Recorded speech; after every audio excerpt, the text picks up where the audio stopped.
The galaxy was alive with activity. 4,000 species had learned to traverse the void between stars, building empires that rose and fell, waging wars, trading, scheming, conquering, and making peace only to break it again.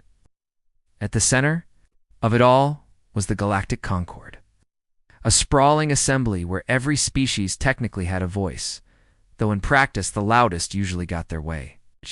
Humanity had been a member of this grand galactic family for 3 centuries, and in all that time it had spoken almost nothing.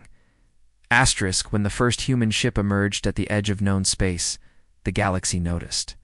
Scientists scrambled to study the newcomers, diplomats to greet them, and military strategists to assess them. Humans came from a planet called Earth, cataloged by the Galactic Biological Index as a Category 7 Death World classification reserved. 4 planets so hostile that survival seemed almost impossible. Earth was extreme in every sense. Its tectonic plates shifted violently, tearing continents apart. Its weather swung from blistering heat to freezing cold within hours. Its radiation was constant and deadly. Oceans teemed with predators that could swallow ships whole, and its land was ruled by poisonous claws and teeth. Diseases evolved faster than anywhere else, and even the plants could kill. One xenobiologist had simply written in his report, "How is anything alive on this world?" Asterisk, and yet, humans were alive. Not just alive, but thriving. They had not merely survived their cruel planet, they had conquered it. They tamed fire, split the atom, sequenced their own genes, and built machines capable of thought. They had left their gravity well, reached their moon neighboring planets, and eventually the stars beyond. They arrived in the galactic community with quiet confidence. Some found it charming, others unsettling. Asterisk, the galaxy expected humans to follow the patterns of other Death World species. They were supposed to become conquerors, using their toughened bodies and fierce instincts to carve out empires. Or alternately, they were supposed to burn themselves out, their violent nature turning inward until they destroyed themselves. But humanity chose a third path. They did nothing. Asterisk, they claimed 12 star systems on the remote outer rim, bordering the dead expanse, where old civilizations had gone to die.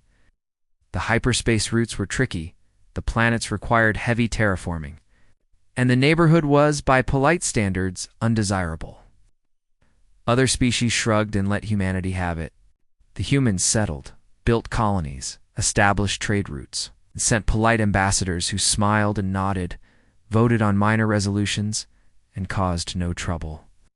They traded fairly, honored their agreements, and were perfectly pleasant neighbors. That was it. Asterisk, decades passed. A century. 2, 3. Humanity never expanded beyond its original 12 systems, never built a great fleet, never joined a military alliance, never threatened anyone, and never raised its voice in the Concord chambers. When disputes arose, humans simply rerouted and avoided conflict. When larger empires offered protection or military technology, they politely declined. Slowly, the galaxy forgot them. Asterisk, opinions settled into a consensus. Humans were biologically remarkable, but politically disappointing. They were physically stronger, more durable, and enduring than most species, with immune systems that resisted nearly every pathogen, reflexes that were lightning fast, senses that were acute, and a capacity for pain that bordered on absurd. But for all that, they had shown no will to use their abilities. Disappointing was the word most often applied. A species forged in the fires of a hostile world had emerged meek, polite, unambitious, and quiet. Some called them cowards, weaklings hiding on the edge of the galaxy. Jokes circulated in the halls of power.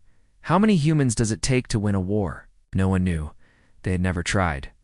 Asterisk, few questioned this judgment. Few wondered why a species that survived Earth might choose silence. Few asked what humans had been doing behind their borders for 3 centuries. Few, that is, except Ambassador Rael Soren of the Bethari Dominion. Asterisk, the Bethari were proud. Tall, bird reptilian conquerors with scales that shimmered like oil on water. Wings evolved into powerful arms, and eyes like golden coins that could See Spectrum's other species could not. Their empires spanned 900 star systems. Their fleet numbered 42,000 warships, and they had subjugated 19 species over 6 millennia.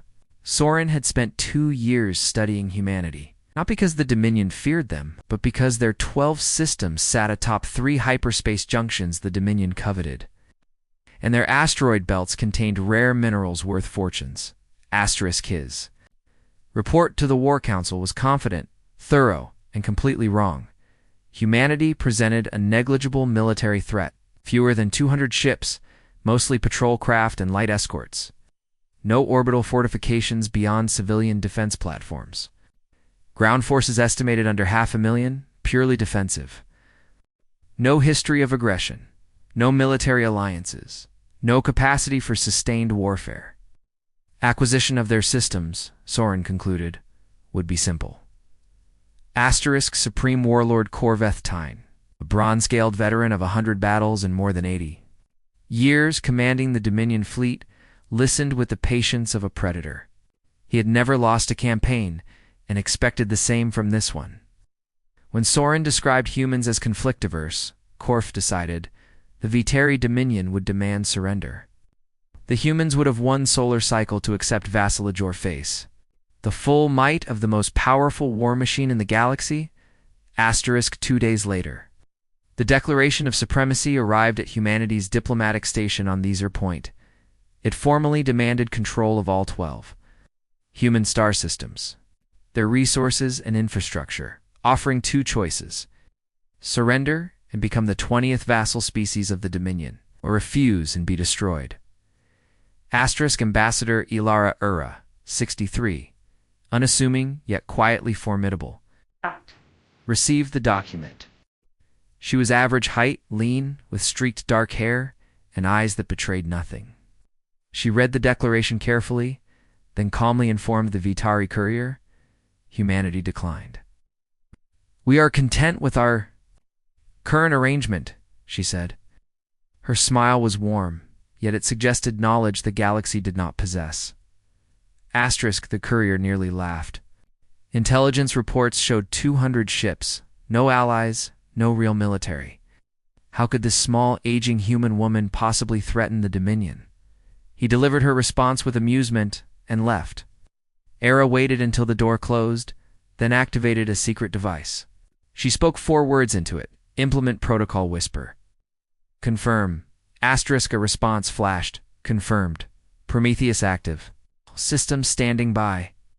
Far beneath Earth's surface, in a facility invisible to satellites, scanners, and any registry. A single red light changed from dormant to active.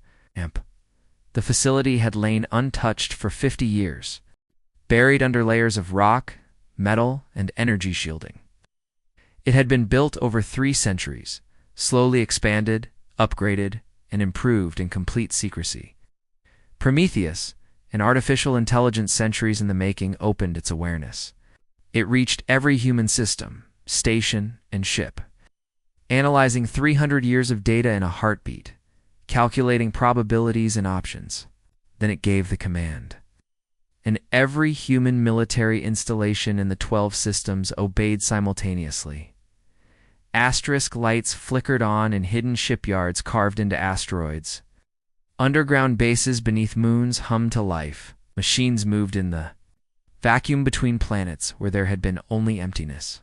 The galaxy was about to learn what a Deathworld species truly looked like when it stopped being quiet.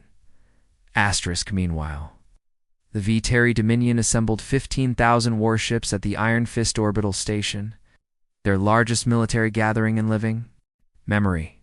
Dreadnoughts, the size of cities, battle cruisers bristling with weapons, carriers filled with attack craft, troop transports, medical frigates, and electronic warfare vessels formed a machine designed for one purpose: destruction. Corvette's personal flagship, the Talon, 6 kilometers long, bristled with firepower capable of cracking planets, throne from which the Supreme Warlord watched his fleet with anticipation. Fleet Marshal Syra reported readiness. 15,000 ships, 2 million ground troops, supply lines secured for 6 months. Corvette laughed. You will not need 6 months, he said. Asterisk Syra hesitated. A question, Supreme Warlord, not a concern. Our intelligence on human military capability comes primarily from external observation. We have never scanned a human warship, never engaged them in combat, never confirmed their exact numbers. The data is limited. They have controlled what leaves their borders remarkably well. Species from a Category 7 death world, surviving. 300 years in a galaxy of predators may be more capable than their diplomacy suggests. Asterisk Korf considered the warning. He had never been wrong, but for the first time in centuries, doubt brushed his mind. Asterisk, the quiet was ending. Humanity was awake, and the galaxy, unprepared, was about to learn the truth.